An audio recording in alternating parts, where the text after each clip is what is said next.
ओइ ओइ भक्ति बस के भयो तँलाई कति तिमीहरू भक्तिमा भएका मोबाइल भनेपछि हेर आम्मा मासु खाइदिउँ आज खान त मासु खाऊ न त हेर यिनीहरूको त्रिनेत्र जागेको पैसा कति छ तिमीहरूसँग कति छ तसँग मसँग 30 छ मलाई ठ्याक्कै 30 को मासु चाहिन्छ है तसँग कति छ म सबै यहाँ देखाछौ कहिले देखाछौ हरियो नोट 50 भन्छन् यसलाई 50 थाहा छ त्यहाँ धनी नै भयो खुबै तसँग कति छ मसँग पैसा त छ यार तर अलिकति कम छ यार मसँग त 15 रुपैयाँ मात्र छ यार लु है मलाई अरू केही थाहा छैन तर मलाई 15 रुपैयाँ भन्दा बेसी चाहिन्छ मासु लु भेला पार त कति भयो पुगो कति भेला पार त कति म 50 को डेढ गुटका खान्छु ल ए खाइ डेढ गुटका यसलाई सानो बटुका दिनुपर्छ हौ अनि अब मेरो पैसा यत्रो धेरै छ म त पकाउँदिन नि को पकाउँछ म पनि पकाउँदिन मलाई आउँदैन मेरो यत्रो धेरै पैसा पकाउँछ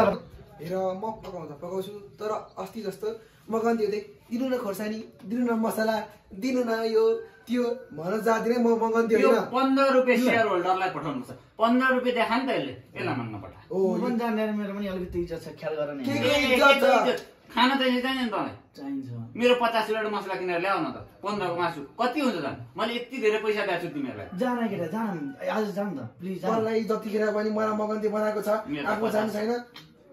जाने खुद त्यहाँ लु जादिन गए म त्यसै यहाँलाई मसँग नि 95 रुपैयाँ छ म पनि मासु लिएर म त गएको मसला लिनलाई त्यहाँ भक्ति गरेर बसे त्यसमा नै ल म चाहिँ गएँ माग्न तिमीहरू आउने भाडा बस्काउँछु म त फसाउँछ नि यार यहाँ सोझो भनेर हेप्दा रहेछ नि यिनीहरूबाट त म दिदी फेरि के माग्न आँटे आज शनिबार मासु खान आँटे कि क्या हो भक्कल आउँछ नि यिनीहरूले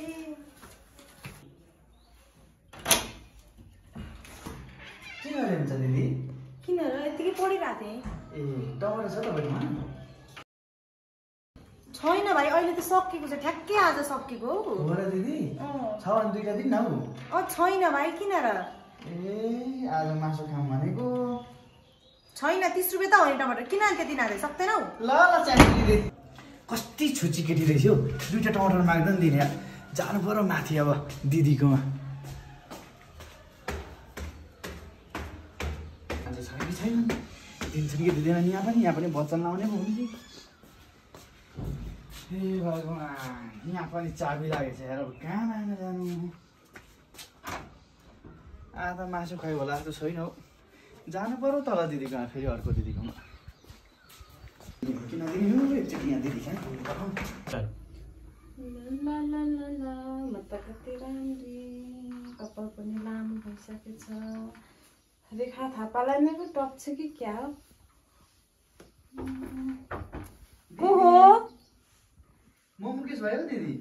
फेरि यो मगान त के माग्न आएको नि कति चाहिँ माग्न आउँदा रहेछ ए मुकेश भाइ पो हुनुहुँदो रहेछ किन भाइ ए के गर्दै हुन्छ दिदी तपाईँ ए म यत्तिकै बसिरहेको छु भाइ ए तपाईँ कहाँ प्याज र लसुन छ ए छैन नि भाइ अस्ति नै सक्यो अस्ति तपाईँले नै लगेर सक्नु भएको होइन मैले त्यहाँदेखि त खाटमुनि छ कि एक दुईवटा दिन न आज मासु खाऊँ भनेको थिएँ छैन अस्ति तपाईँले लगेर सक्नुभयो मैले ल्याएकै छुइनँ खोइदिनु न हौ अलिकति त होला हौ एउटा छैन भाइ छैन अबदेखि नआउनु छैन म ल सुचे दिदी ल बसिरहनु मेकअप गरेर कस्तो ठाउँमा बसेछ कहिले पो केही दिँदैन त हौ मासु खाऊँ भनेको मासु खाने वातावरणै छैन हौ आज बरु क्यान्टिनमा पो होला हौ मेरो आन्टीले दिन्थिनँ बरु क्यान्टिनमा चाहिँ होला नि हौ प्याज लसुन त छोरी के गर्नु र यहाँ मलाई तपाईँको छोरा जस्तै हो तपाईँलाई मेरो माया लाग्छ लाग्दैन लाग्छ नि किन र थोरै चिज माग्न आएको थियो आन्टी म त के माग्नु हो तिमीलाई चाहिँ जहिले जहिले माग्नु आएको छ के माग्नु आएको अहिले चाहिँ यति साह्रो पनि नभन्नु न तपाईँको छोरी भएर मलाई त्यो प्याज लसुन अदुवा छ भने अलिकति दिनु न छैन मसँग तिमी जहिले माग्नु आउँछ जहिले माग्नु आउँछ मेरो यो घर हो यो पसल हो पसल तिमीलाई के को जहिले जहिले माग्नु आएको नि यो के खालको रहेछ यो भाइ चाहिँ जहिले माग्नु आउँछ दिनु न हौ छैन मसँग एक दुईवटा चाहिँ दिदी के छन् मर्ने बेला भइसक्यो जिउरो घाउ भएर दिनु छैन यति छ यो लैजाउनु के प्याज प्याज अरू के छ ए यहाँ लसुन छ यति लैजाउनु ए अलिक ठुला दाना भएका थिएन नि छैन तिमीलाई एकदम दिँदा म हैरान भइसक्यो त त्यति नै लिएर जाऊ थ्याङ्क यू आन्टी ल वेलकम बाई बाई ल ओए मासु ओए के भयो फेरि तँलाई मासु देख्दा टेन्सन भयो नि यार टेन्सन के टेन्सन भयो फेरि टेन्सन भयो नि यार छिटो त परेन नि जुठो परा तुल्य भयो मुला के भयो नुन सक्यो